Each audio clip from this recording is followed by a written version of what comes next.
Welcome to the deep dive. Today, we're getting into something really core to how we all learn and just function, really, our attention. Yeah, it's a big one. We're looking at the work of Dr. Amishi Jha. She's a neuroscientist, Right, specifically her book, Peak Mind. The whole idea is how we can actually, train our focus intentionally. which feels pretty relevant these But- days. Oh, absolutely. Uh-huh. If you're trying to actually absorb information quickly, really get it, then yeah, understanding how attention works, that's crucial. So let's dive in. Okay, so Dr. Jha has this great way of putting it. Attention is like the flashlight of your mind. I like that. Simple, but powerful. Totally. Because whatever that flashlight is pointed at, well, that's what you're really experiencing. That's what gets encoded. And everything else is just kind of blurry in the back. Exactly. Easily missed. Yeah. Especially with, phones buzzing, emails popping up, constant distractions. Yeah, it feels like my flashlight beam gets pulled all over the place sometimes. Uh-huh. So Dr. Jha breaks attention down into these three main systems. It helps make sense of it. Okay, let's unpack those. What are they? Well, first, there's that focused flashlight we were just Yeah. talking about. That's for, concentrating hard on one thing. Reading, coding, whatever. Got it. Like tunnel vision almost. Kinda, yeah. Then there's the floodlight. That's more about general awareness. Scanning the environment, noticing things around you. Okay, so less focus, more broad, keeping an eye out. Right. And the third one is the juggler. This one manages, well, all the juggling we do. Switching tasks, keeping track of different goals. Ah, the mental multitasker, or attempted multitasker. Pretty much. And the really hopeful part is Dr. Jha says we can actually train all three of these systems. They're not fixed. That's good news. Because honestly, trying to learn something complex, you feel that tension, right? Oh, definitely. You need the flashlight on the text, but the floodlight picks up your phone vibrating. And the juggler's reminding you about that email you need to send. Exactly. It fragments your attention, makes it way harder to actually absorb the information properly. Which brings us to the things that really mess with our focus. The kryptonite, as she calls it. Yeah, and it's not just the obvious stuff like noise. She really points to stress, feeling threatened, even just being in a bad mood. That makes a lot of sense, actually. When you're stressed, it's hard to think straight, let alone learn something new. Right. Her research shows that stress actually kind of shrinks our attentional space. It narrows our focus onto the perceived threat. So that feeling of being forgetful or snapping easily when you're stressed, that's literally your attention system being hijacked. Pretty much, yeah. It's hindering your ability to take in other information effectively. Your brain's prioritizing survival, basically. Okay, but it's not all bad news. Dr. Shah offers a way to fight back, right? A way to strengthen our attention. Yes, and this is where it gets really practical. She talks about mindfulness meditation. Okay, mindfulness. A lot of people talk about that. What's her specific finding? Get this. Her research found that just 12 minutes of practice a day, 5 days a week, can lead to measurable improvements in attention. 12 minutes. That's surprisingly little. I know, right? It sounds almost too easy. But the data seems to support it.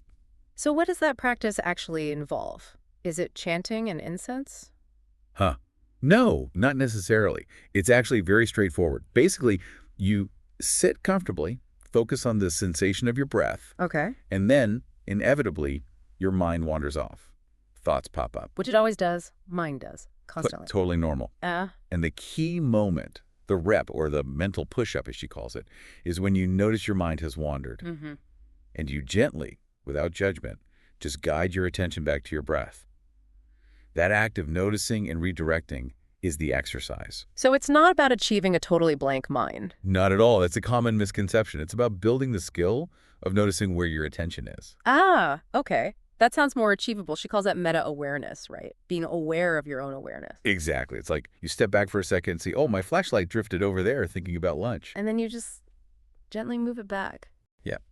Without beating yourself up about it. That ability to observe your thoughts without getting tangled up in them is huge. Ah. It helps you disengage from distractions. And that's obviously key if you're trying to actually learn something or focus on a task. For sure. And she's tested this in some really high-pressure groups, like soldiers preparing for deployment, students during exams. Wow. So it's not just like a wellness trend. It's a practical tool for mental resilience. That seems to be the point, yeah. Helping people stay clearer and more focused, even when things are tough. It builds that mental muscle. So for you listening right now, trying to get better at absorbing information, there's a direct link here. Absolutely. Attention and memory are tightly connected. Dr. Jai basically says attention is the record button for your memory, So if you're not really paying attention, you're not really recording the information. pretty much. It won't get encoded properly. Yeah, Mindfulness practice helps ensure that record button is actually switched on when you need it. that makes sense. It also sounds like it could help with that constant internal chatter, the stories we tell ourselves. Yeah, the brain loves to create narratives, doesn't it? Eh, Mindfulness gives you a way to just observe those stories. like watching clouds pass by rather than being swept away by them. That's a good analogy. You see the thoughts, the stories, but you don't have to get caught up in them. It creates a bit of mental freedom, space to focus. And does this have broader effects beyond just focus on a task? Apparently so.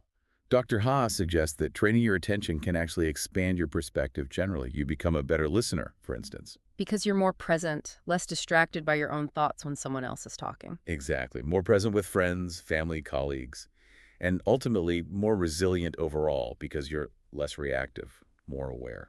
Okay, so wrapping this up, the core message from Peak Mind seems to be that building better attention is possible. It's trainable.